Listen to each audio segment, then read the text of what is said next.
Hello everybody and welcome back to the great Undertale build. It's been a while since the last episode, but we're back. Last time we built this amazing starter room for Undertale. This is where you first fall down onto the golden flowers at the start of the game.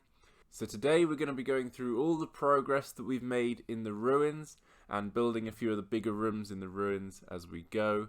And I'll also be showing you the overall plan for the build going forwards. So the main difference between this episode and the last episode, we're now in creative mode. Initially we were going to do the whole thing in survival mode, but we quickly realised that we were just going to spend hours just digging out the holes needed for these builds. So yeah, we decided that wasn't really good. I mean, can you imagine me just digging mindlessly for hours and days on end? Does that sound like something I would do? Nah, didn't think so. But the good thing is, now we're in creative, we have the luxury of going a little more wild with our builds. This extraordinary creature is half blind, half deaf, and this is just about as fast as it can move. So when we were starting out in the ruins, we really weren't sure what approach to go for. I mean, the game itself doesn't really give you much to go on. It's just purple and more purple.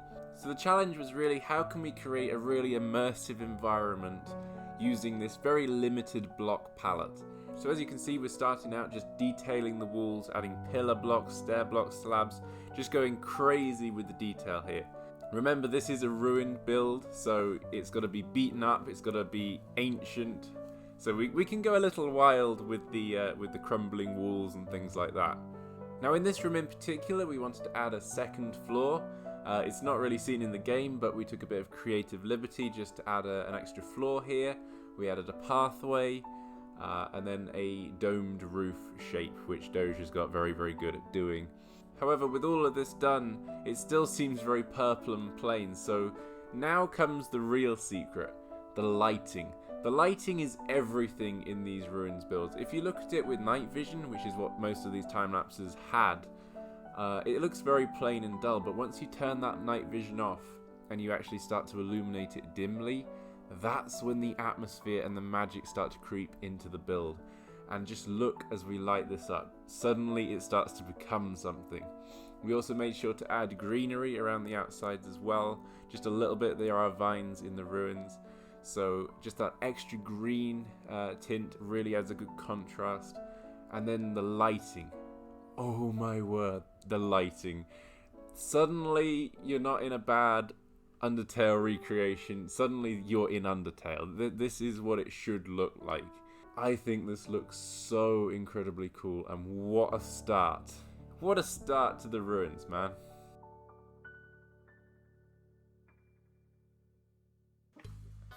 Hey, Doge. We did it!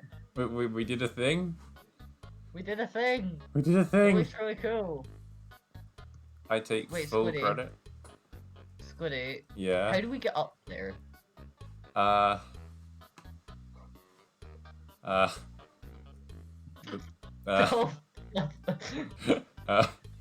It's Washua!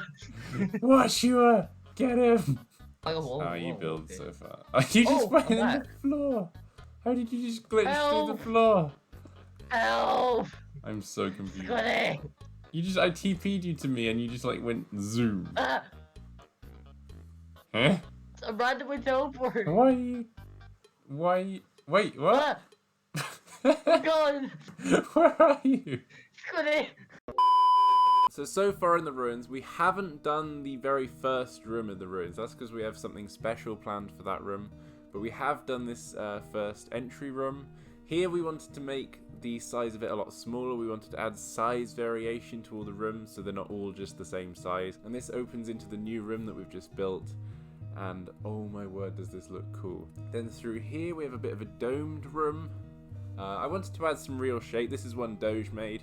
If you want to see Doge do the time-lapse for this, it's in the description. Doge is my project partner. He's doing a lot of good work on this. Check him out. He needs subs. So instead of having just another rectangle, which I wanted to avoid, we have this nice domed roof here, and I just think it makes it a whole lot more interesting. And maybe we can add like more pathways off this room. Alright, carrying on, this is the spike room. This is where Toriel leads you through. and it's still incomplete. Obviously, we're just starting to build up the wall here, and we're trying to try out a few designs. Then we have the really long corridor, which Doge just like terraformed in like a fraction of a second. I don't know how he works so fast. Like, I can build decently well, but it takes me a long time. Okay, and then the last few rooms we've done are, or Doge has done these last 3 rooms here, leading up to Napster Luke's fight, and then the Frogget room right after it. So yeah, I think this is going really, really well. We've done, would you say we've done half the ruins? I would say we've got a decent way through the ruins anyway. Now, I really love the builds we've done, but I would say most of the work I've been doing is all on planning ahead and building the map itself. Snowdin is massive.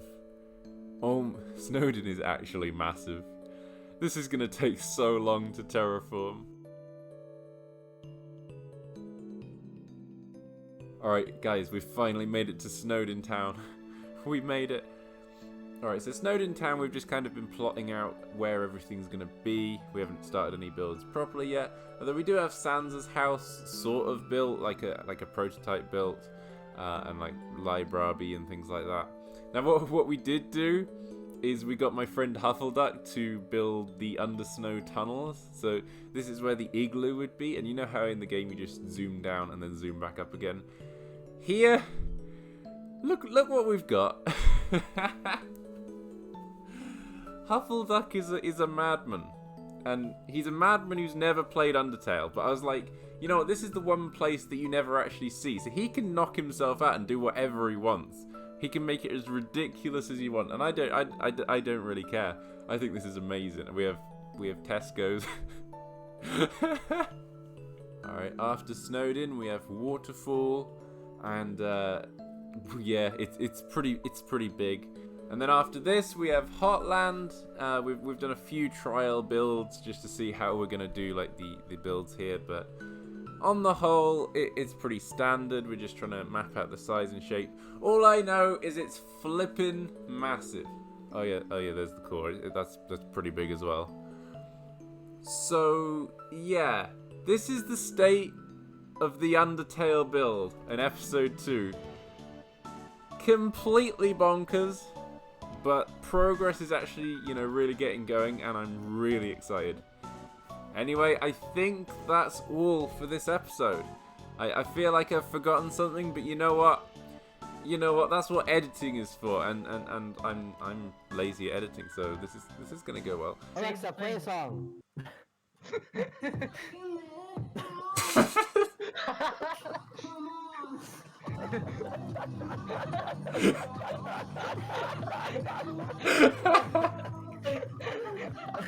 Alexa, stop. Play song. Play song. Alexa, Wait. play a song. Wait, come down here. We start shifting. Here's Spotify.